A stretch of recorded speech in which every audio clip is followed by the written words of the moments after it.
देवराज अग्रवाल आनंद पर्वत धर्म सेवा संस्थान मटका अंगोछा और ठंडा नींबू पानी जेठ के महीने में गर्मी से राहत देने के लिए धर्म सेवा संस्थान के सहयोगी लगातार कभी दिल्ली, कभी लखनऊ, कभी जयपुर, तमाम शहरों में जन कल्याण के लिए अंगोछा और मटका नींबू पानी वितरण सेवाएं चल रही हैं।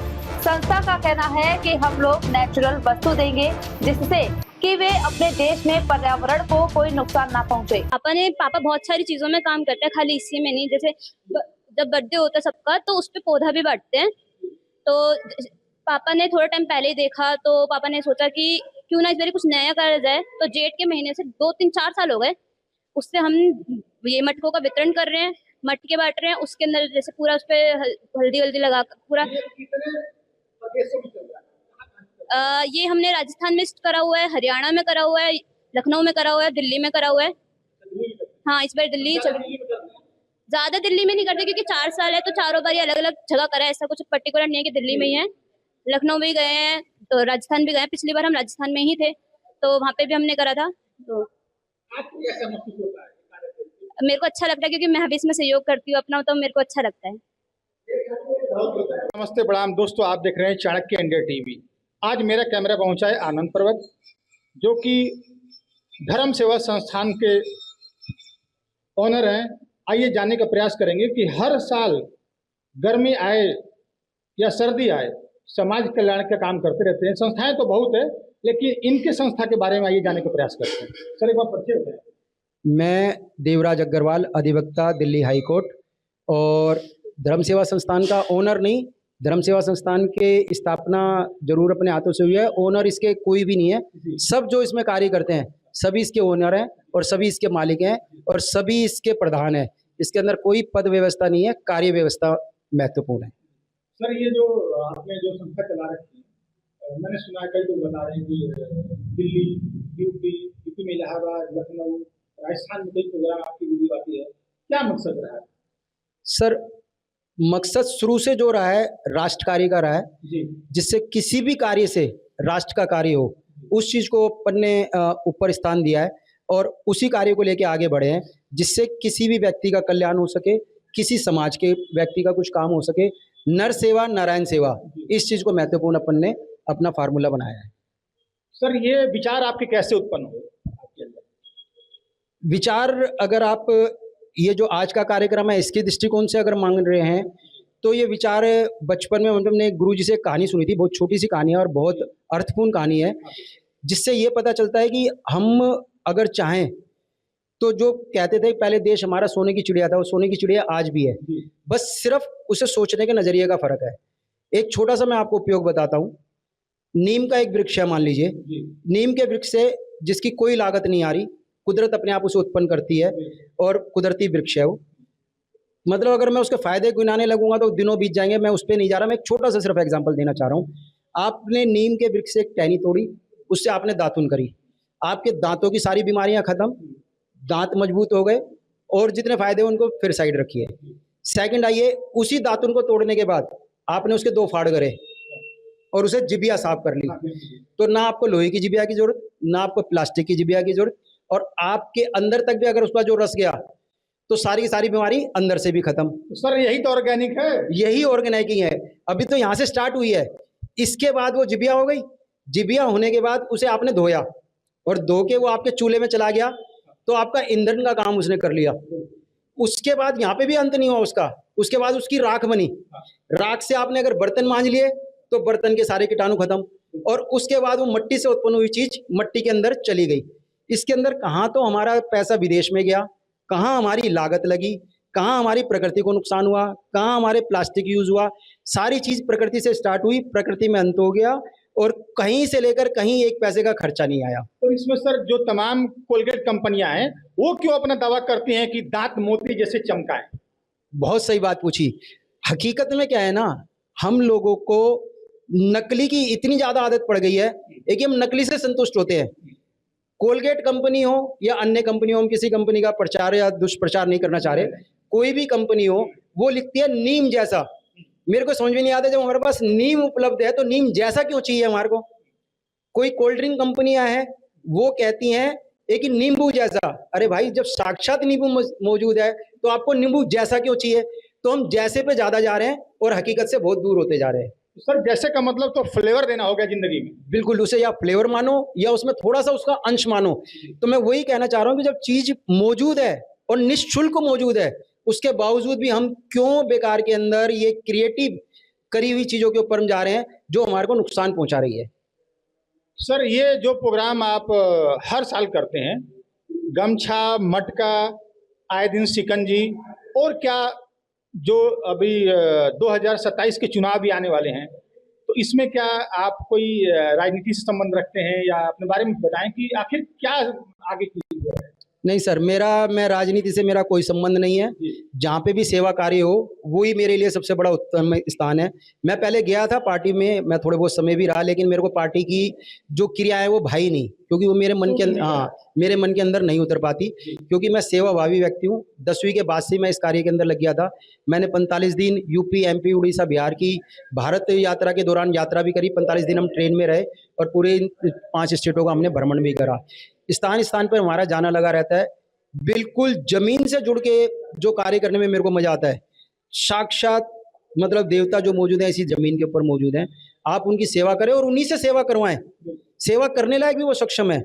मैं आपको बताऊं, ये जो आज का आप मटका वितरण कार्यक्रम देख रहे हैं, या आपके अभी चैनल पे और भी वीडियो चलेंगी जो मेरी राजस्थान वगैरह के लिए, मैं जब शुरुआत में स्कूलों के अंदर जाता था तो एक सबसे बड़ा भ्रम लोगों के बीच में ये है कि ये जो दान पुण्य या और कुछ कार्य करना है ये अमीरों का काम है। ये सबसे बड़ा उनके अंदर भ्रांति है। मैं भ्रांति उनकी तोड़ना चाहता हूँ। ऐसा कुछ भी नहीं है। हर एक कोई व्यक्ति ये कार्य कर सकता है। एक 5वीं पढ़ने वाला बच्चा 4थी वाली क्लास को पढ़ा दे, हो गया दान पुण्य। 8वीं पढ़ने वाला 7वीं को पढ़ा दे, 8वीं पढ़ने वाला 7वीं वाले को अपनी किताबें दे दे, 5वीं वाला 4थी को अपनी किताबें दे दे, 10वीं वाला 9वीं को किताब दे दे, हो गया दान पुण्य। अगर जब आप एक से एक हाथ बढ़ाते चले जाएंगे तो आपका कार्य इतना सुदृढ़ और इतना शानदार और इतना उत्तम होता चले जाएगा, आपने खुद कल्पना नहीं करी होगी। तो सर यही तो सहयोग है जो एक दूसरे को समझा के हम अपने समाज को आगे बढ़ाएं। बिल्कुल सही बात कह रहे हो। मेरा हर एक कार्य के अंदर, ये जैसा आज का भी कार्य है, लोगों की देने वालों की कमी नहीं है। भगवान की दया से इस प्रभु ने हमारे को भी इतना सक्षम बनाया कि हम स्वयं भी इस कार्य को कर सकते हैं। लेकिन मेरा हर एक कार्य में जमीन के सबसे जो निचले स्तर का भी व्यक्ति है उसे भी जोड़ने का प्रयास रहता है, और उसे इस माध्यम से जोड़ने का नहीं है कि वो लेने वाला बने, उसे देने वाला बनाने का भी प्रयास रहता है। मेरे इस कार्य में अगर आप देखेंगे, मेरी रोज एक लिस्ट निकलती थी जिसमें जो लोग सहयोग करें उनकी सूची आती थी। जिस व्यक्ति ने अगर 5000 रुपये का सहयोग दिया उसका भी उसी लिस्ट में नाम था, और जिसने 50 रुपये का काम किया है उसका भी उसी लिस्ट में नाम था, ताकि उस व्यक्ति के अंदर ये भावना रहे कि भी मैंने भी इस कार्य में सहयोग दिया है। तो मैं हर एक किसी को अपना सहयोगी बनाना चाहता हूँ। किस ऊंच नीच का भेदभाव नहीं है। किस बात की ऊंच नीच? किसके लिए ऊंच नीच? ऊंच नीच तो कभी इस समाज में थी नहीं, ना है, ना आगे होगी। ये तो कुछ राजनीतिकरण जानकर ही ऊंच नीच उत्पन्न करते हैं, जिससे भेदभाव करके और अपनी राजनीति सेक सके। वरना ऊंच नीच आप बता दो, मैं आपके आगे 2 इंसान खड़े कर देता हूँ एक जैसी ड्रेस में, आप उनका खून निकाल कर, आप उनके वस्त्रों से, आप उनके और कोई सी चिन्ह से आप बता दो उसमें से कौन सा ऊंचा है और कौन सा मुश्किल सर नहीं पहचान पाएंगे। तो इसका मतलब ऊंच नीच कहीं से निर्धारित होकर नहीं आई। ऊंच नीच हमने स्वयं उत्पन्न करी हुई हमारी व्यवस्था है, और हमारी व्यवस्था को भी हम ही खुद समाप्त करने की भी बात कहते हैं, फिर उसे लागू भी हम ही करते हैं। तो वो दोनों राजनीति के पक्ष हैं। एक पक्ष उसे खत्म करने की कहेगा और एक उसे लागू करने की कहेगा, जब भी दोनों लोगों की राजनीति चमकेगी। एक बार जो आपका व्यवसाय है जिसको हम पेशा कहते हैं अपनी भाषा में, तो वो क्या कार्य है आपका मेन कार्य? मेरा कार्य, मैं पेशे से अधिवक्ता हूँ, और मैं अधिवक्ता होने के नाते भी जो मेरा वहाँ पे भी कार्य रहता है वो राष्ट्र कार्य के प्रति समर्पित रहता है। मेरे जो मैक्सिमम केस हैं, मैं फैमिली कोर्ट के अंदर, इस प्रभु की दया मान लो कि आज लोग कहते हैं एक्सपर्टी है, हम करते सारे कार्य हैं, सिविल भी क्रिमिनल भी। लेकिन जो फैमिली कोर्ट है, फैमिली कोर्ट के अंदर मैं आपके लखनऊ के अंदर, मेरा यूपी के अंदर, मेरा कानपुर के अंदर, मेरा राजस्थान के अंदर, और मेरा इधर बिहार के अंदर, सारी स्टेटों के अंदर मैं गया फैमिली कोर्टों के मैटर के अंदर। और जिस भी फैमिली को मैंने जाके वहाँ समझाया, मतलब जो दूसरा पक्ष होता है वो बाबा का ऐसा आशीर्वाद रहा है कि अपने आप हमारे फेवर में हो जाता है, समझता है। ऐसे ऐसे रिश्ते बन गए उनके, एक ही चाहे उनमें आपस में क्लेश था, लेकिन आज दोनों पक्षों के हमारे पास फोन आते हैं कि भाई साहब कभी आओ मिलने, क्योंकि उनको पता है कि ये व्यक्ति प्रोफेशन के नाते नहीं करने आया, यहाँ पे घर को जुड़वाने के लिए आया है। और मैंने मैक्सिमम, मैं बता रहा हूँ, अगर मैंने एक एग्जांपल आपको दे दूँ, 100 की संख्या के अगर केस होंगे तो मेरे 60 केस ऐसे रहे जो कोर्ट में ही नहीं गए। कोर्ट में मैंने जाने की आवश्यकता नहीं समझी, उनको बैठ के वहीं की वहीं पे आपस में बातचीत से समझा दिया गया। 20% कोर्ट में गए, कोर्ट में भी उनको लंबा ना चलाकर उनका समझौता करा दिया गया। 5-1% ऐसे रहे जो ज़्यादा लंबे प्रोसेस में रहे, वरना मैक्सिमम ऐसे आपसी उससे सुलझ गए। मेरा एक और क्वेश्चन है, बहुत महत्वपूर्ण क्वेश्चन है। आपके विचार समझने के बाद मेरे अंदर थोड़ी सी आशा करी कि मैं इस पे बात करूंगा। सर क्या है कि इस समय अगर किसी की भी वाइफ हो, जैसे कोई बात होती है तो सीधा कहती है कि हम तुझे सीधा कर देंगे, मैं पुलिस बुला लूंगी। ना तो पुलिस वाला मेरे घर के बारे में जानता है, ना वो आपके बारे में जानता है। लेकिन ऐसा क्यों हो रहा कि हम पुलिस मेरा काम बहुत ही मतलब निर्णय पूरे एक सहयोग देके हम दोनों का समझौता करा देगी, क्योंकि वो तो पुलिस वाला आपको जानता ही नहीं है, वो कौन सा बिरादरी का है, कहाँ का है, उसका घर पड़ोस में नहीं है, वो तो आपको जानता नहीं। ऐसे क्यों लोगों ने भरोसा कर रखा है पुलिस पे? देखो ऐसा है, इस मामले के अंदर ये आप सही बात कह रहे हो कि महिलाओं का एक पक्ष भारी चल रहा है, जिसका वो कई बारी दुरुपयोग भी कर लेती हैं। लेकिन महिलाएं नहीं, आदमी भी कर लेता है। जैसे आदमी अगर कमजोर पड़ा तो वो भी सोचता है कि पुलिस का ही सहारा दो। हमारे समाज के अंदर क्या है ना, एक पुलिस की जो व्यवस्था बनाई गई है, पुलिस की व्यवस्था जिस हिसाब से जो शो करी गई है उतनी व्यवस्था उनके पास है नहीं, उतने अधिकार भी उनके पास नहीं है। लेकिन आप ये देखो, डर की एक भावना क्या पैदा करी गई हमारे अंदर पुलिस की छवि क्या बनाई गई। अगर कोई बच्चा कुछ कर रहा है, तू जल्दी से ये काम कर ले वरना पुलिस को बुला दूंगी। क्यों आ जाएगी भाई पुलिस? पुलिस कोई गलत व्यक्ति तो थोड़ी ना है, वो तो जो लेजिस्लेटिव ने, जो हमारे न्याय व्यवस्था ने एक चीज लागू कर दी, उसको एग्जीक्यूशन करवाने के लिए पुलिस हमारा कार्य करती है। लेकिन पुलिस की छवि हमने गलत क्रिएट कर दी, तो क्या होता है कि हम हर एक चीज के अंदर पुलिस को जोड़ देते हैं। और पुलिस के बारे में वो ये है कि अगर एक मंच से बोलना बड़ा गलत हो जाता है, कई चीजों के अंदर कई विरोधाभास चल रहे हैं, तो पुलिस के पास पूरी जानकारियां नहीं होती। उस जानकारी के अंदर क्या होता है कि कई बार लोग दबाव के अंदर आ जाते हैं, दबाव के अंदर गलत डिसीजन भी ले जाते हैं, गलत निर्णय भी हो जाते हैं, गलत फैसले भी हो जाते हैं।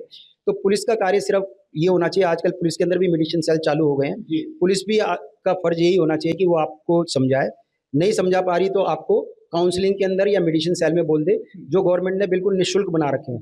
वहां जाके आपकी एक काउंसलिंग होती है अगर आपको समझाने की आवश्यकता है, और अगर आप दोनों समझदार हैं तो वहाँ एक मेडिसिन सेल होता है जहाँ आपका आपस में समझौता कराया जाता है। वहाँ कोई एडवोकेट की जरूरत तो नहीं पड़ती?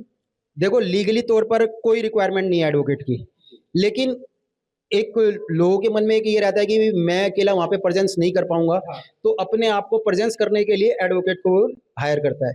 एडवोकेट क्या है? एडवोकेट आपका ही चेहरा है, ठीक है ना। आपका नाम संजीव जी है, मैडम का नाम कीर्ति है, उनका नाम नैन्सी है, मैं एक एडवोकेट हूँ। मैं वहाँ पर जाकर नैन्सी बन जाऊंगा, मैं वहाँ जाके कीर्ति बन जाऊंगा, मैं वहाँ जाके संदीप बन जाऊंगा, मेरा अपना अस्तित्व खत्म हो जाएगा। मैं वहाँ पे जाकर आपकी मदर का केस है, आपकी मदर ने आप पे कर दिया, आपके फादर ने आप पे कर दिया, तो मैं वहाँ पे मेरे वर्ड क्या हो जाएंगे कि मैं अपनी माताजी को ये देना चाहता हूँ, माताजी मेरी नहीं आपकी है, लेकिन मैं आपको प्रेजेंस कर रहा हूँ वहाँ पर। तो इसलिए लोग एडवोकेट को लेके आगे जाते हैं, वरना आप खुद भी अपने आप अपना कार्य कर सकते हैं। मतलब अपना केस आदमी अपने आप देख सकता है, वहाँ पे कोई डर की बात नहीं है। बिल्कुल कोई डर की बात नहीं है। ये बनाए इसलिए प्लेटफॉर्म गए हैं, जो मीडिएशन काउंसलिंग वाले प्लेटफॉर्म बनाए गए हैं, छोटे प्लेटफॉर्म बनाए गए हैं। इनके अंदर ये है कि आप अपनी बात बिल्कुल दिल खोल कर कहें, जो वहाँ पे मीडिएटर इंचार्ज बैठे होते हैं वो आप दोनों की बातों को सुनते हैं और उससे एक निष्कर्ष निकालने की कोशिश करते हैं।